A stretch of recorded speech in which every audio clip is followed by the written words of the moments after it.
great conversation with Kevin from Counseling in Schools, coming from New York City and just making a difference in the lives of the kids and the teachers and the families in one of, or possibly the largest school district in the nation. He's doing such good work. Yeah, I really enjoyed, we talked a lot about ACEs and sort of moving from ACEs into some other types of testing, which was super interesting for those who follow that. And also talking about collaboration and community, which of course we always come back to, but how that is key, and that their counseling is not just for the kids, but it's for the teachers and it's for administrators and it's the families. And that's how this all has to work and come together, right? Yeah, we want these well villages. We know it takes a village, but let's have wellness in our villages. Let's have kindness and compassion and people regulated and feeling good and putting down their phone for a minute.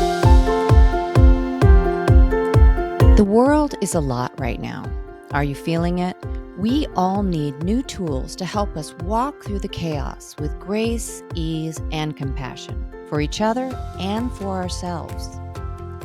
In this podcast, you'll hear from parents, educators, and other experts who can bring perspective to the monumental job of parenting.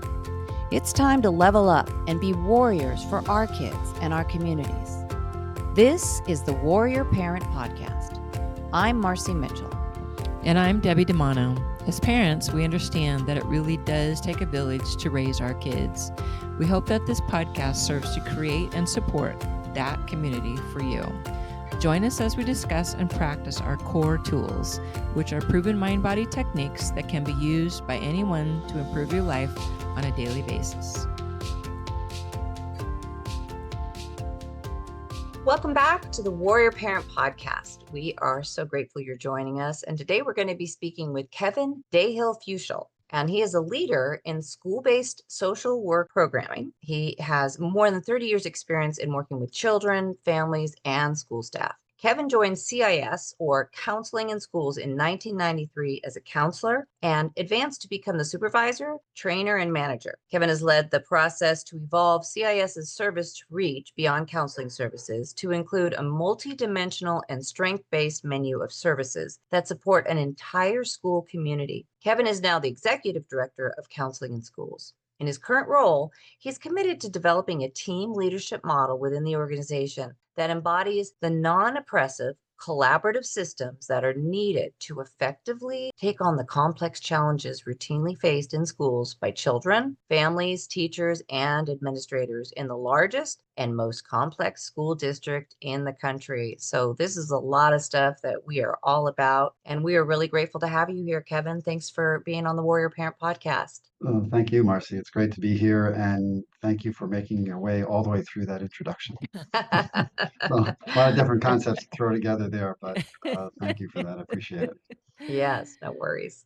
That is a mouthful for sure. And I have been doing my recon per usual, learning about CIS, learning about the work he's doing in New York. I wish we had a little bit more of that in California. I'm just going to say straight up. We have bits and pieces of that, but my goodness, if there's anything we know right now, that is that we need more counseling in schools. And unfortunately, this administration is just trying to create less of that. So we need more of you, Kevin, to plug the holes, and more of Debbie and Marci perhaps too. So give us a little bit more background on, I guess you were in counseling and then you took on this role heading up CIS. So tell us a little bit about that journey. Yeah, I mean, when I started with Counseling in Schools, I think there were about 6 schools that the organization was supporting, and it had just sort of launched into this contract-based services. We came up alongside of a mental health clinic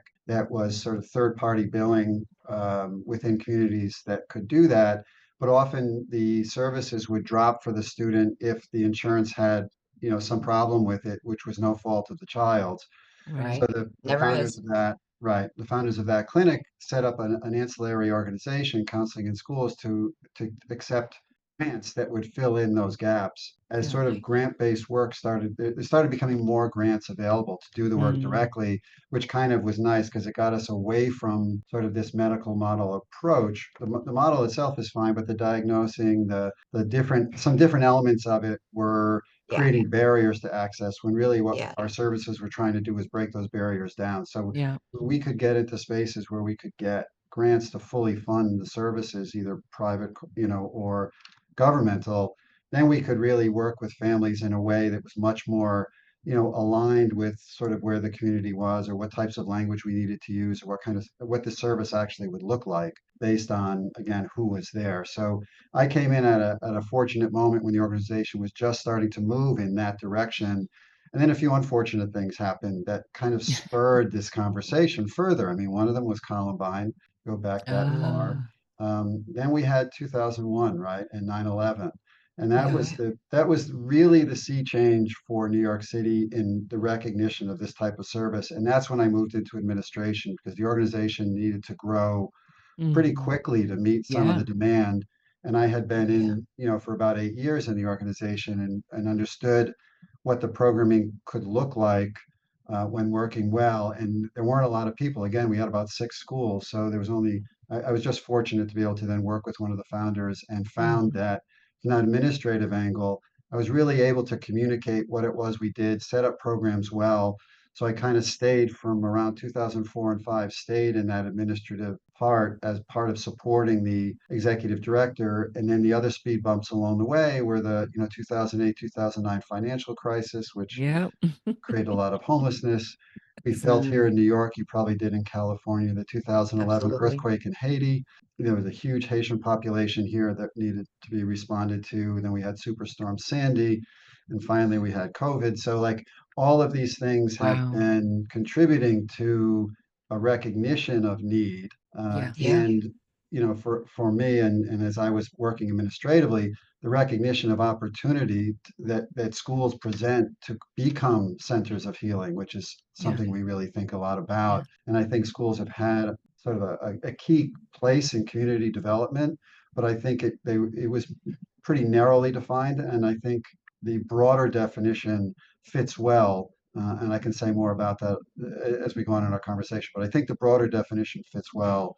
So being able to implement and integrate services in communities of need, Yes. just makes a Yeah. lot of sense. And so I'm Well, It pleased yeah. and privileged to be absolutely here. does. It's all about the barriers, right? You spoke about the barriers, and there's so much of that. First of all, it's the organizational barriers of just the school itself, right? So, like, first of all, the acknowledgement that mental wellness is important, right? Right. And right, and so that in itself was huge. But then, as you suggested, like all the barriers to getting help. So it's insurance, and it's the paperwork, and it's the this and the that, right? So I love what you have done. I was reading and listening a lot about how you have been able to integrate. I think integration is key Yeah. with this, right? Yeah. And I talked to you a little bit about Marci and I's our own piece of how we tried to integrate into the schools as well. And Mhm. that is no easy feat. That is no Mhm. easy feat, right? All the politicization of what's going on with social emotional learning, like you name it, right? You're Yeah. bumping up against it, and people don't really understand. But tell us more about the integration and how you have been able to do that with the administration, with the families, which is a big deal, and then Yeah. the kids and teachers. That's a big Yeah. deal. Yeah, it is. And it's been a sort of a building relationship, a relationship built, I would say, over time, right? I think Yeah. there are some do's and don'ts involved. Um, Hmm. and I think it's also like any relationship, our relationship with the New York City Department of Education, even though members change all the time, Yeah. and with communities is sort of built on a strategy of sort of the basics of building relationships, right? Like you don't enter someone's house for the first time and open their fridge and, start telling them like, I think your couch would look better if you moved it over here. Yes. True. True. That Good kind of thing. analogy. So, Yes. when you enter these other spaces, like, what kind of assessment can we do? And we understand what our value add is, but we also understand that it's going to look different in any one school. So we don't come in with, Yes. here's step one that we're going to do, here's step two. We come in with, here's the skill sets that we have. Let's talk about your school. And one of the questions that, we like to lean into positive psychology. We really try hard to be strength-based and not, and understanding that these problems are dire and critical, but not raising alarms initially. So one of the questions I'll ask an administrator on first blush is, what's happening in your school that you'd like to see more of? And really Mm, move towards the growth that this community wants to see, understanding that in order to get there, we're going to have to overcome the obstacles, so we'll find them. We don't have to start by saying, well, what's going on here that's broken and how can we help you fix it? It's what's going well and how can we get more of that for you? yeah. And then we're working now on something that people feel they're moving towards rather than something that you're moving away. And I find Yes. that with whether it's a school administrator, whether it's a parent, whether it's a child, that question kind of gives them a reflective moment to think like, huh, yeah, let me think about what I do well. And then that becomes a Mhm. different way of approaching even trauma as opposed to defining someone by their trauma or even the question of, well, what happened to you? It's more of like, who are you and what do you want to be? Yeah. Yes. Where do you want to be? What do you want to become? And let's Yeah. talk about that. And then, Yeah. yeah, and we'll get to the trauma. Like we know that, and we know we need to have the skills to address it and understand it and be ready for all of the things that are going to be challenging. Right. But we don't want to say that that's the level that we started at. We want to say that's going to come as we get to the level that we all want to get to. And I Yeah. think Right. those kind of Right. perspectives help people be more willing to be with us and not see it at, sometimes, because I'm a clinical social worker and did it here and I had a practice for a while. And sometimes people tell you that and sometimes people go like, oh, well, I have to be careful what I say around you. Like, are you gonna, Yes. you gonna ask Yes. me about my mother? Or are you gonna ask me about my father? What do you, Right. I would Their I their was just their guard thinking is yours. up. yeah, Yeah, I was just thinking your sales approach is very counselor like actually because yeah, you're yeah, using all the right things like, oh, tell me what's Right. great, and then we yeah, can talk about other stuff. But yeah, yeah, it's yeah, like lift people up. Let right, Yeah. let's talk about what you're doing well, and then we know Yeah. we all got problems. Like Yeah. we get to that. But right. yeah, I wow. was really struck when you were talking about kind of about what you're doing there and about the levels of trauma that young adults in New York City who have grown up there, starting, of course, with 9/11, but Yeah, all the things that have come since there, yeah, how just how much trauma and how much, I mean, it's high level stuff that these kids or young adults now mhm, have gone through, and then the yeah, recognition of that, the recognition that there's, the body keeps score, there's things that will have exactly. happened. So how do you address that? How are you first of all, how are you seeing it made manifest, not, not just the young adults but even the kids now, and then what are some of the ways that you address that in the school system? Yeah, I mean, I think there's a lot of different levels to your question there, and I guess I'd Hmm. start with sort of where we are now, which I think, coming out of COVID, and I'm sure, Hmm. I suspect this will resonate for you in California, but the social anxiety that children have Yeah. is quite markedly different than in any other part of those periods that we've dealt with, where there have been, even 9/11, like there was some sort of scapegoating of particular communities, and there were some challenges Hmm. around for people who were perceived to look a certain way, who were perceived to be the responsible Yeah. parties, and some of Right. that. So, but there's always a kind of way to struggle here in New York and in other places with our differences and how we find our way to that. But this Right. this is a much more sort of universal type of social anxiety that kids are Yeah. experiencing, and how are we working towards addressing that? I think the other element, the other factor that's at play post COVID, and a little bit in some of the other traumatic history that I went through, sort of this timeline of city challenges. But in this one especially, something that I used to think about as there was a gap in traumatic experiences between what the children in the communities we serve experienced and what the teachers experienced. Hmm. COVID kind of took that and went, whoop, you're all kind of in this same trauma boat together. That Hmm. did a couple of things. It created a different level of empathy and awareness on a lot of adults, but it also, some teachers left, but it also then created a much less of a sense of security for the children that the adult parents or the adults in the building, not just the parents, but the adults in the school community, were going to really be able to take care of them because they're vulnerable to this disease and Yeah. they're vulnerable to what was happening. And so if you're vulnerable, like, wait a minute, like, what do I do? And I Right. think that's some of what we're seeing too. So our part of what we're doing right now as an organization, we've always done some of this, but we're really expanding how we do training with school staff. And we have a Yeah. professional development or training division, and we've now created uh, applications to be able to provide continuing education credits to various types of professions, but also to look at teachers and how are we, giving them some additional opportunities and tools. How are we helping administrators redefine self-care as community care? Because there's a Mhm. lot of talk about self-care, but it still puts a lot of onus on the individual to figure this Right. stuff out. They're just not But capable in many there may or may not be, cases. but it's a collective experience. Like Yes. Yeah. we're collectively struggling. Yeah. So Yes. if one individual, you have a tragedy in your life and people say, hey, you got to take care of yourself, maybe someone close to you has passed away or some other situation in your life, that might be yours uniquely.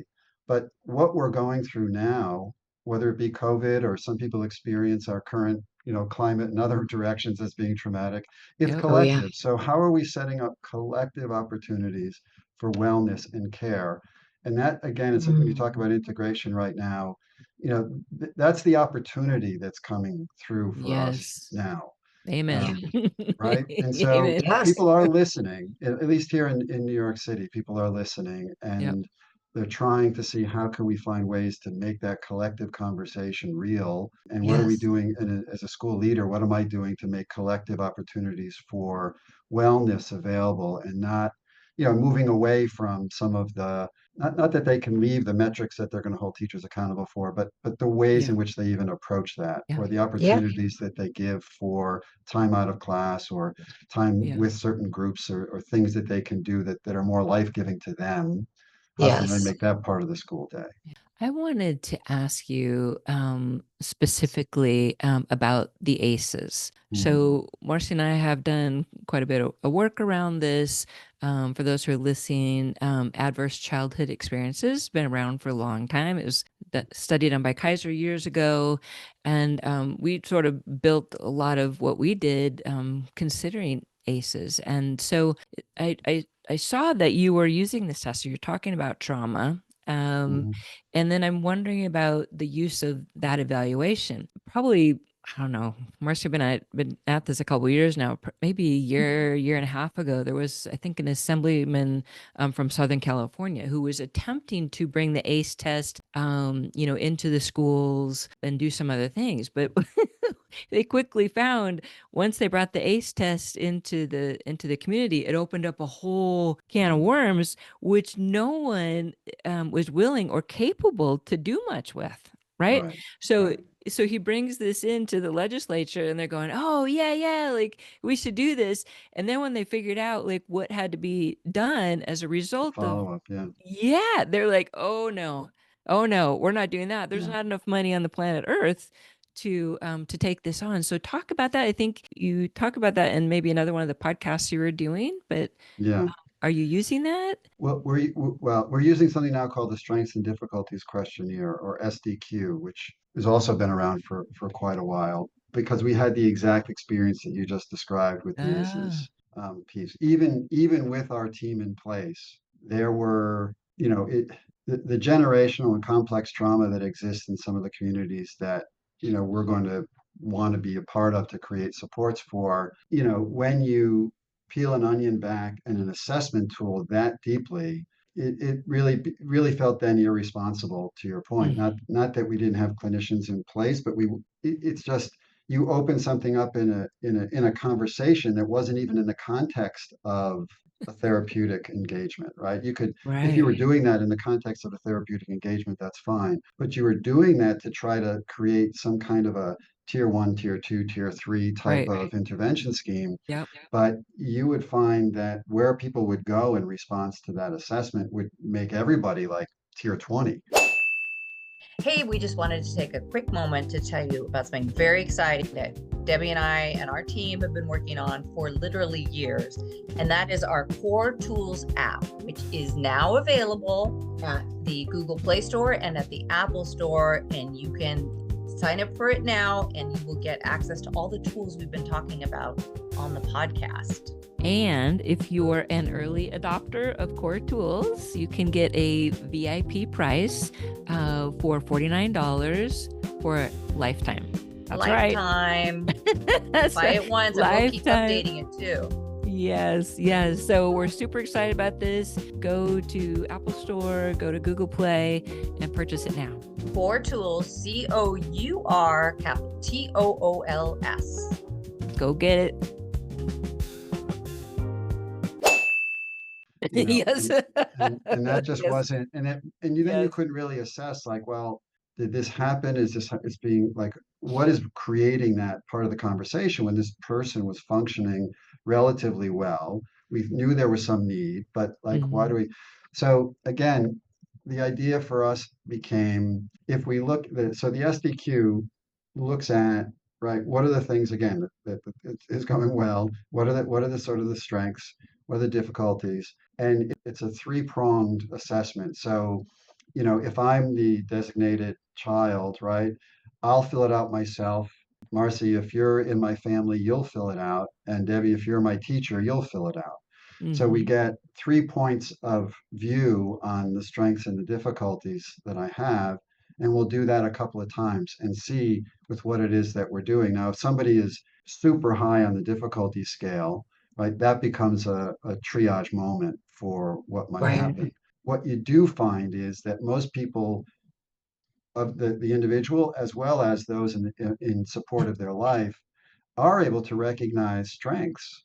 Like almost everybody has something in there that people would, even the child that's driving the teacher crazy, at some point when confronted with these questions, and they're all over the place, right? So they're not stacked, would end up saying something positive about this child, what they do well.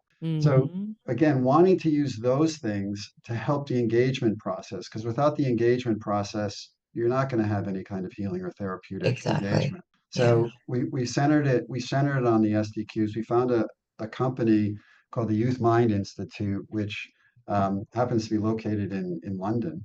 And they have a very atomized way of they created an online piece of this that our staff can use so that the scoring and the analytics of it and the tracking of it, becomes easier, because done on paper, the SDQ is tough because of all of those people who are doing it and what you have to, try. And it's all, there are scores. So if you get a 15 on this or a 20 on that, it means this, right? It's nothing that is easy to just look at. And, the question isn't, do you feel good today, right? I mean, there are all these different things. So when we were able to see that could work, and we piloted with this company, we saw that it stayed very secure. There's no individual name. We have these sort of codes that help us understand which child, and we use these same codes in our case file. So there's sort of these coded ways of tracking for us. But if someone were to get a hold of something, they wouldn't have any idea where to get with it. Right. So the security was important. But anyway, the tool itself was really our movement beyond ACEs, while we understand completely that ACEs study was really critical, that the concept of adverse child experiences I will speak about regularly to help people think about, the difference between, particular communities and what children are experiencing regularly. Even you can have an adverse experience in one neighborhood as well as the other, depending on economic need, but likelihood of greater number in the economic need community versus the community with more resources helps you understand prioritizing certain interventions in those other communities. Wow.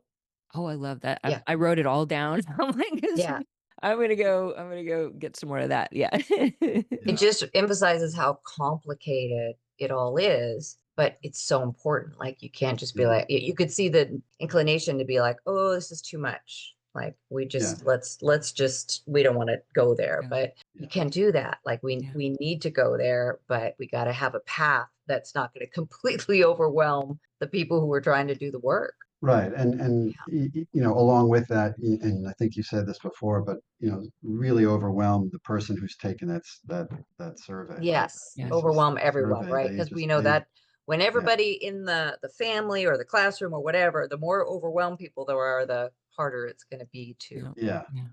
There's one last subject I have to Yeah. talk about, Yeah. and that is social emotional learning. And Mm, how that became political, I have no idea.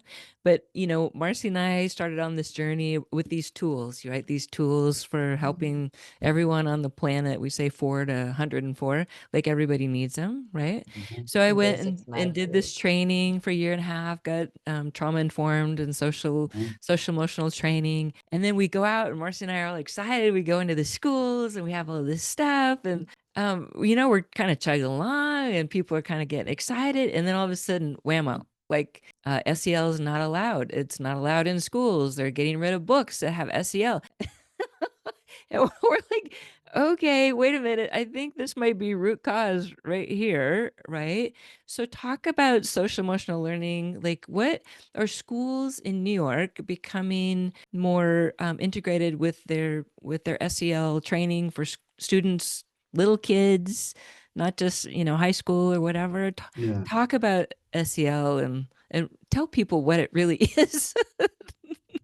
Yeah. Well, my intro to that, and so far we haven't hit that. I haven't experienced what you just described here. Oh, That's Yeah, good I to mean, know. there are individual school leaders who might have different views on things. They don't necessarily feel like they're coming out of a political ideology as much as they may be coming out of a sense of vision that they have for their school that I might conflict with, but it doesn't feel like we're pulling along some kind of invisible line that seems to be too powerful than for what it's worth.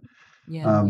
But the way I would want to sort of share the ideas with people, and I think what makes sense to me is if you take about 200 people, 2 to 300 people, let's just say in a school, it's a relatively small school here in New York, right? Put them all in one building, have them be there for 6.5 hours a day. Say there's going to be 180 days of this. The two things that will definitely happen without anybody doing anything is that some kind of social order will come out of that, and everybody's emotions will be impacted, right? Mm-hmm. And I don't think there's any Yes. disagreement on that. Right. So why are Right. we not paying attention to what that social development is? Because it's going to Right. happen. It could Right. be Yep. good, it could be bad, it could be Right. Do you problematic for want Lord of the some, Flies or do you right? want Free to Be You and Me? Right. And the emotional element for people is going to stay with them their whole lives. So how Yeah. about we pay attention to that? Then the Yeah. academic portion of what that's the sort of maybe will happen part, right? Maybe you'll leave with a little bit more, knowing a little bit more, a few more things than you did before you got there.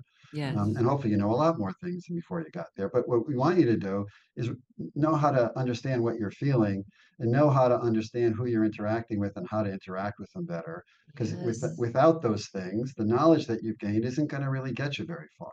So Right. you really, Right. and I want to share with people that, if we thought, I'd like to see report cards on emotional well-being and social skill development. I don't think we have to call it SEL, but just emotional well-being Right. and social skill development. And I think it's as important and as relevant to the experience going through matriculating through a school system, public or private or otherwise, as Yeah. whatever it is that you learn along the way. And I'm glad we're Absolutely. testing for what people know and don't know. So I Yeah. want my doctors to be people who know science, but I also Yeah. want them to be people who, know how to work nicely in the hospital and have, Yes. a happy life on their own and are feeling good Relationships. about things, right? So that when they Right. come to treat me, they're like having a good day. Yes. Yes. Yes. So that's where I want to approach it, and I do say that often in terms of just like leveling up those three, sort of three areas that I think are part of the life of a school, so that because to me it's too often talked about as well, we do those things in order for kids to be able to learn, and I Mm-hmm. and I think that's problematic. I think that helps set them up as something that's dispensable Yeah. later, right? Well, Oh, we didn't Right. used to do that. It's like, well, you kind of did, right? Like you kind of did when there was, everybody had, the theater class or the music class, or yes. everybody had, whatever. They weren't, we have to talk a little bit about screens and cell phones and digital technology along the way Right. with this Right. stuff too, Yep. right? So That too.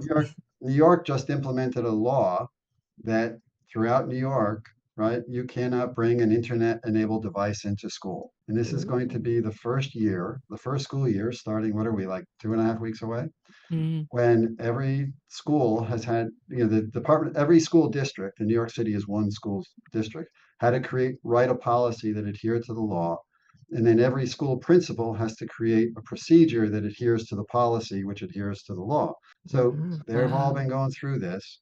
And the idea is behind it, which I'll just, I don't know, editorially shoot myself in the foot by saying, like, has not been well publicized Oh yeah, or like I, put out there I haven't in a Yeah. heard it. positive way. I haven't Yes. heard Well, about it. if Yeah. the way you'll hear about it, unfortunately, you'll put into Google cell phone ban, and that's how it's being Yeah. described, which is just setting up Right. a horrible power struggle. But Right. really Right. what it is at its heart, and I think the governor's intention and the legislature's intentions were positive, were to try to help children develop more social skills by Yes. being less distracted and socializing less in this kind of force by invisible force mechanism where I can, Yeah. you know, holler at someone who I'm not even looking at and make them Yep. feel bad. Right. Versus, like, if I'm going to do that, I have to be face to face with you and then deal with whatever those consequences are. Exactly. But how do we, create those better social environments where people are really working on socializing, Yeah. and we can get back to, supporting that. And then the ring around that, though, is back to what we were talking about before in terms of the collective. Like, school administrators have to work on socializing their staffs. Like, Yes. you can't have a staff with, it's fine to have people you like in your school, and you might only have lunch with a few, but there really needs to be opportunities for people to sort of demonstrate positive socialization by having Yeah. opportunities to find out who their colleagues are and, really liking them or not really liking them, but understanding how to navigate that. Because, Yeah. Yes. as you guys know, as parents, and you talking about working in schools, like, children pick up in a nanosecond where the Yeah. tension is and Hmm. Yeah. whether people are getting along for real or not, and who Right. likes What are who you and who's modeling? not What are you right and are you all of that. walking the That's walk? if I Yeah. could yank their brain and do an assessment of a school, my job would be Yeah. a lot easier. But they get it like that. Yeah. And so when we do well, and we're doing well as adults, it really has Yeah. a major trickle down effect in Right. how children are Right. doing. And there's no downside. Like you're going to feel No, better. The other your colleagues are going to feel better. You're going to take it home to your families and be right, better. And your kids are right, so yeah. The idea right. that you push back on this before you understand the good that will come from it. I wish Hmm. people would say more, a little more curious about things, a little more less judgmental, less ready to that's bad, that's good, this is bad, but just say more, let me understand it, let me and then Yeah, you still have the opportunity if there's a policy or something that's like, nope, that's not for me, but to just be like, cell phone ban, no, they can't do that. Let me write up a sign and right. Yeah. Yeah, take a no, minute, take a it breath, learn something. right. And I think, I think we're all very tied and in tune to advertising, right? All of our Yeah. Mm. algorithms tell us something. I was Yep. talking with someone about an electronic health record yesterday, and I got 3 emails about it from electronic health record companies. And I'm like, Oh yeah. I didn't search on that even. I just There, was talking. Yeah. But They're anyway, all listening. these things, right? They come to us. So, yeah, and we pay some attention. I think you can create positive publicity or public relations type campaigns or campaigns that positively talk about what these changes are you're going towards. Yeah. right. And even if people are thinking that they don't want SEL, well, what do you want? Like, Yes. what is going to what's the good thing that's going to happen for children in schools? How do we get to that good thing for Yeah. everybody? Doesn't everybody feel have a right to belong?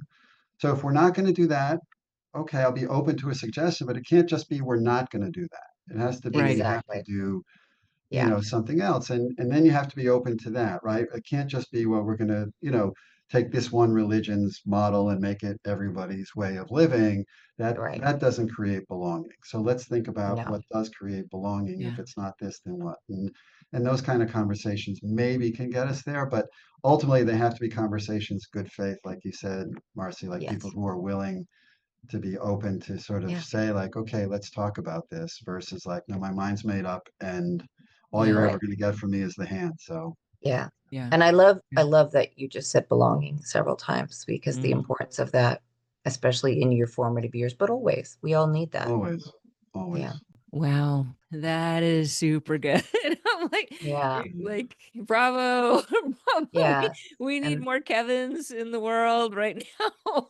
yeah, and Right? it's so good to know that the children, the families, the communities of New York City are benefiting from this work that you're doing. That's a Thank you. real impact, and it's really important. And it's a lot of people.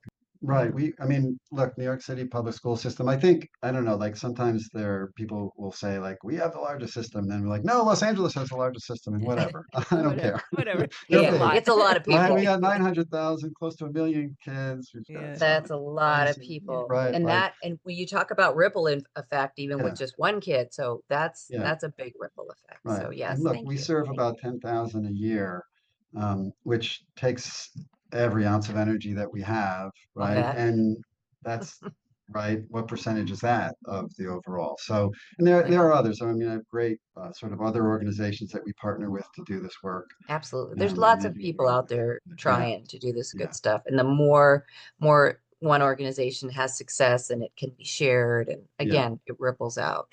Yeah. It's absolutely. important work. Absolutely. How do people find out about you and the work you're Mhm. doing and your organization?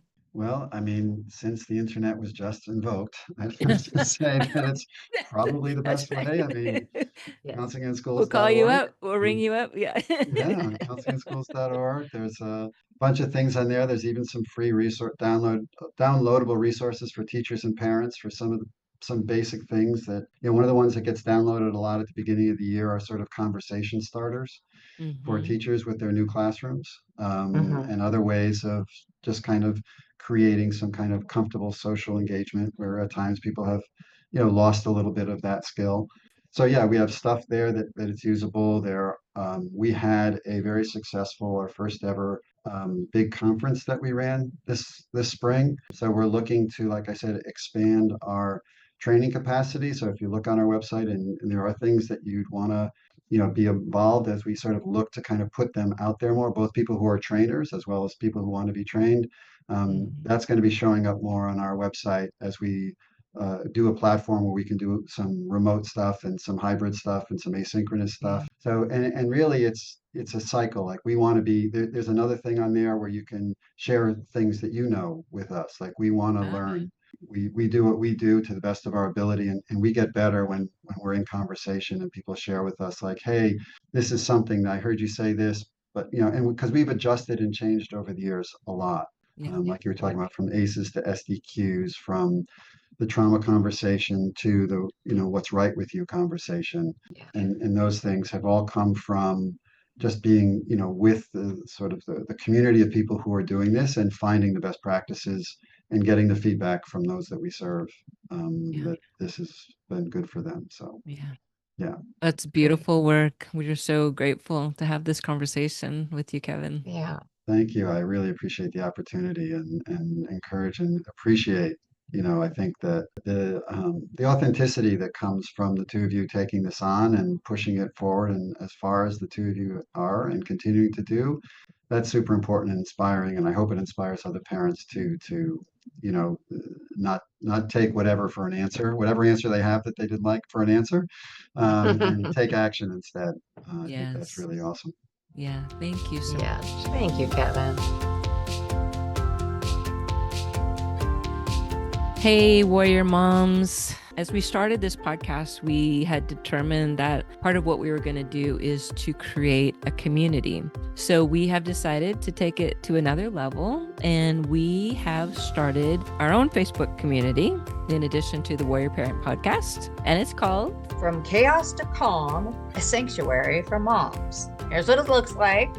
It's on Facebook right now. Please go and join it. And just to let you know, we're going to create our Blue Sky accounts right now. We're getting prepared as we watch this weird stuff go on in America. So we may be shifting the whole group to Blue Sky. Just be aware that we got you. we're going to start here. If this turns out to be not a safe place anymore on Facebook, then we will shift over. But what we're creating is a safe space where moms can show up and get information, get support, talk to each other about the things you're going through with your kids, the things you went through with your kids, maybe get some advice from moms, but also other experts. We're going to invite all of our guests and experts to join the group. I hope you will too. This is a place where you can show up and be seen and be heard and be safe. Mom's got you. Nobody trusts anyone more than moms. So let's do this.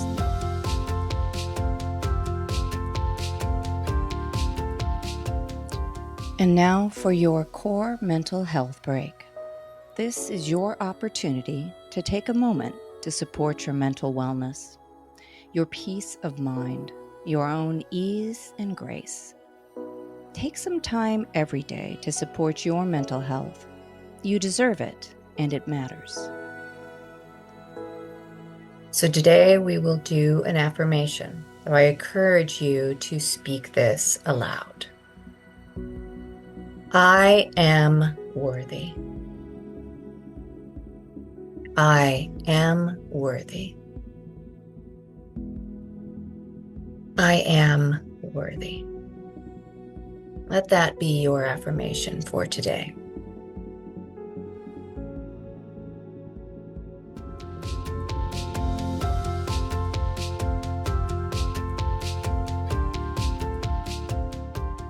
Thanks for listening to the Warrior Parent Podcast, which is a production of our nonprofit, Cour Experience, who also creates and distributes Cour tools. You can find us at courexperience.org. Make sure you join us next week for another informative conversation to help you and your family show up mindfully, purposefully, and joyfully with each other and in your community. Our Core Tools platform consists of a number of proven tools and techniques that are designed to reduce stress, anxiety, and overwhelm in spite of what's going on in your world. We want to thank Samuel Hale, LLC, for sponsoring this podcast. Technical and marketing support comes from Inspire Your Brand. Our podcast editor is Justin Beeden. Opinions expressed by guests do not necessarily reflect those of the hosts, the producers, or the financial supporters. I'm Debbie DeMano. And I'm Marci Mitchell. Thanks for listening. If you resonate with the idea of creating a community to help support kids and families, won't you join us by following the podcast and sharing this episode? You can even write a review. It truly does take a village, and we appreciate you.